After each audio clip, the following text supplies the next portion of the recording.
Nous devrions nous engager tous ici.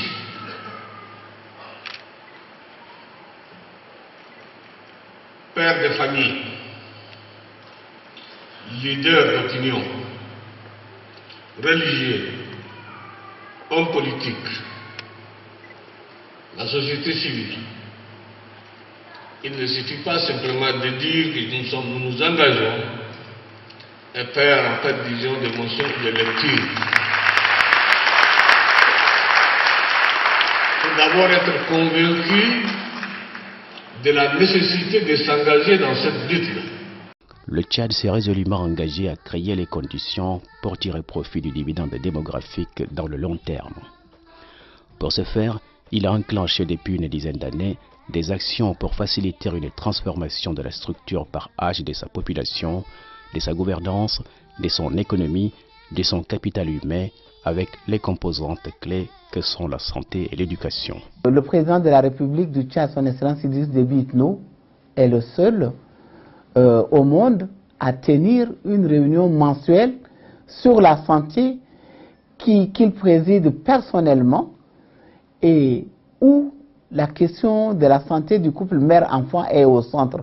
En vue de soutenir l'accélération de la transition démographique et assurer la marche vers la stabilité et la prospérité, le gouvernement tchadien collabore étroitement avec les partenaires techniques et financiers, mais aussi et surtout avec les communautés religieuses du pays. Aujourd'hui, il y a un engagement très fort du Conseil supérieur des affaires islamiques dans la sensibilisation en faveur de la planification familiale. Parce qu'aujourd'hui, le Conseil se préoccupe des enfants qui de plus en plus sont dans la rue.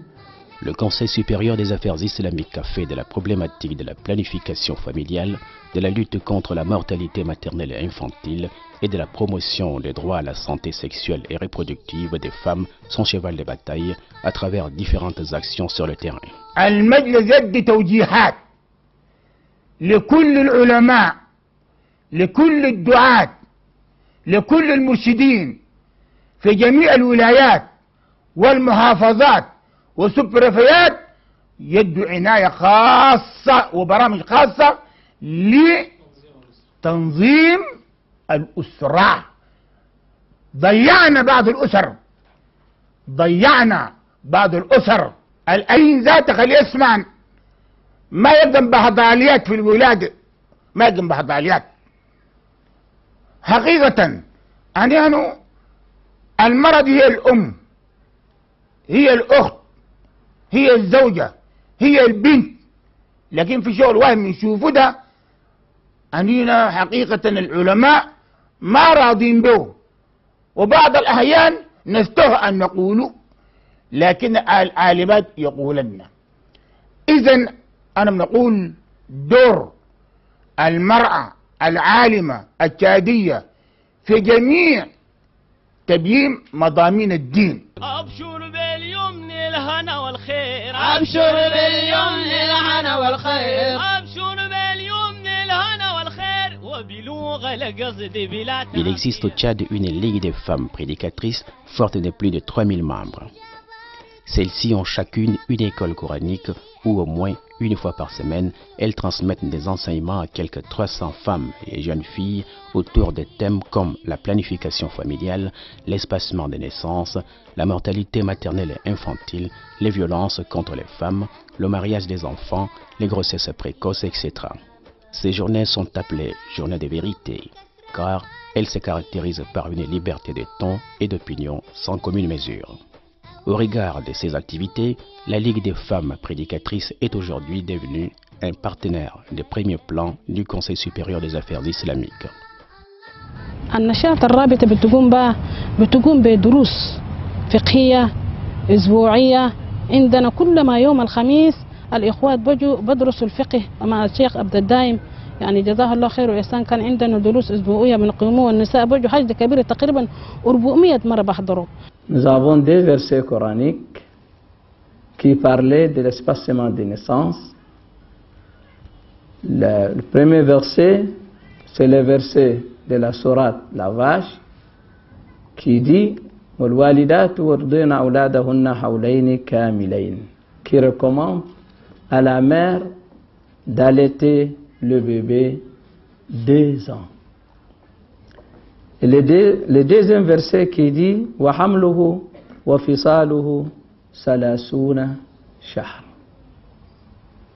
Dès que la première, que la femme est enceinte, jusqu'à l'accouchement, jusqu'à l'allaitement de l'enfant, c'est 30 mois.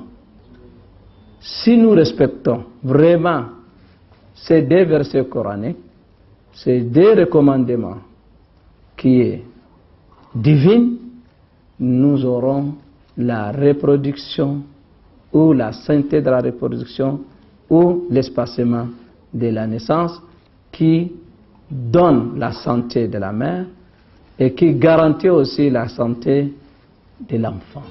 Le Conseil supérieur des affaires islamiques dispose également d'un centre de santé au sein même de la grande mosquée de N'Djamena. Outre les services de base fournis aux nombreux patients, le centre de santé Roi Faisal se distingue par l'excellent travail abattu par son personnel, notamment ses infirmières et sages-femmes. Ces dernières, grâce à des boîtes à images très explicites, échangent quotidiennement avec les patientes sur le planning familial, la lutte contre la mortalité maternelle et infantile, les méthodes contraceptives ou le dépistage du VIH-Sida. La planification familiale, elle permet au couple de bien se connaître, elle permet au couple de décider le nombre d'enfants qu'ils veulent, elle permet aussi au couple de décider le nombre d'enfants qu'ils désirent. Voilà un couple qui a fait beaucoup d'enfants et voilà l'état de la mère. Comme ils n'ont pas espacé à temps, voilà les complications et les conséquences de la mère. Elle est très affaiblie, son organisme est très affaibli. Et voilà l'état du papa, comment il est triste. Et voilà l'état des enfants. Et vu leur éducation quand ils sont nombreux. Ces discussions sans tabou sont bien appréciées par les femmes, raison pour laquelle le centre est très fréquenté et il est devenu un modèle. Aujourd'hui, la demande des services de santé de reproduction et de planification familiale a engendré des résultats très encourageants. En planification familiale, 5300 femmes sont vues en visite totale, 101 femmes nouvelles inscrites, 105 femmes en insertion de Jadel, 500 en injectable, 250 en plaquettes, 4000 en préservatifs.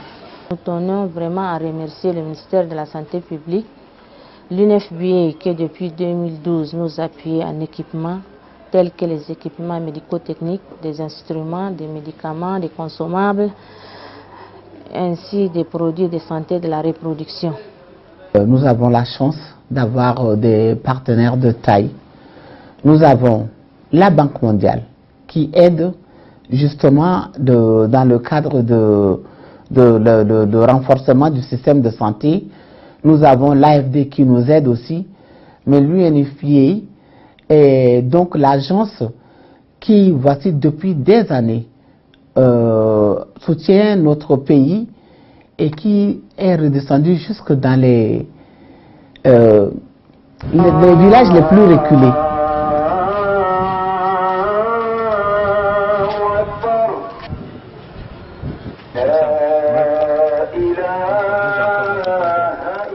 Le Conseil supérieur des affaires islamiques travaille avec quelques 600 imams qu'il a formés.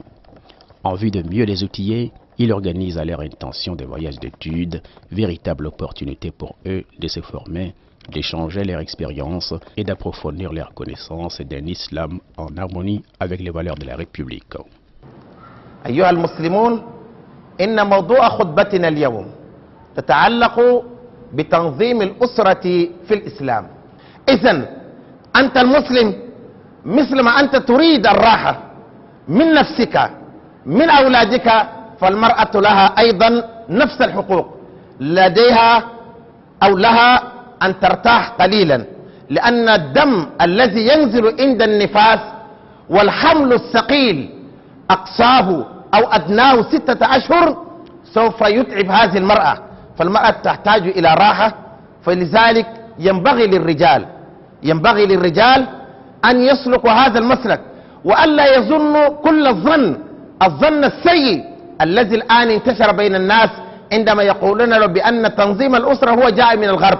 نحن نقول لا، إن التنظيم جاء في القرآن الكريم.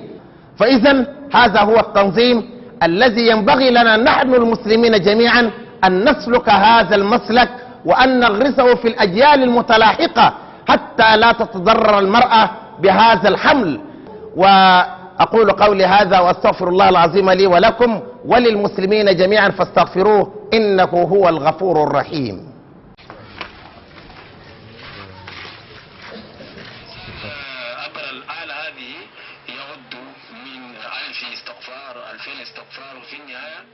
Pour mieux informer et éduquer ses fidèles, le Conseil supérieur des affaires islamiques a lancé une radio confessionnelle appelée Radio Coran Al-Kérim. Grâce à un partenariat très fructueux noué avec le Fonds des Nations Unies pour la population, elle produit et diffuse également des émissions axées sur la vie en famille, la lutte contre la mortalité maternelle, la planification familiale, l'extrémisme violent ou la radicalisation. وعليكم السلام، تفضلي. نعم. شكرا على المحاضرة المفيدة. جميل. لقد استفدنا من هذه نعم. لقد استفدنا من هذه المحاضرة. جميل. وعرفنا إنه تنظيم الأسرة مباح في الإسلام. فهل هناك شروط يجب توفرها لتنظيم الأسرة أم أي امرأة إذا أرادت أن تنظم؟ والسؤال الثاني، ما حكم المرأة التي تنظم من غير إذن زوجها؟ جميل، شكرا. المرأة هي دايرة تباعد بين الصغير والصغير عشان دايرة لها الراحة. إذا التنظيم لابد قالوا الوسائل تكون مأمونة. الوسائل المرأة تستعملها ده تكون مأمونة. نصل إلى نهاية هذه الحلقة التي استضفنا فيها فضيلة الشيخ عبد الدايم عبد الله عثمان الأمين العام للمجلس الأعلى للشؤون الإسلامية، ونشكره على قبوله لهذه الدعوة والرد على أسئلتكم حول هذا الموضوع، التنظيم العائلي في الإسلام. وحتى نلقاكم في حلقة أخرى أعزائي، نستودعكم الله، والسلام عليكم ورحمة الله تعالى.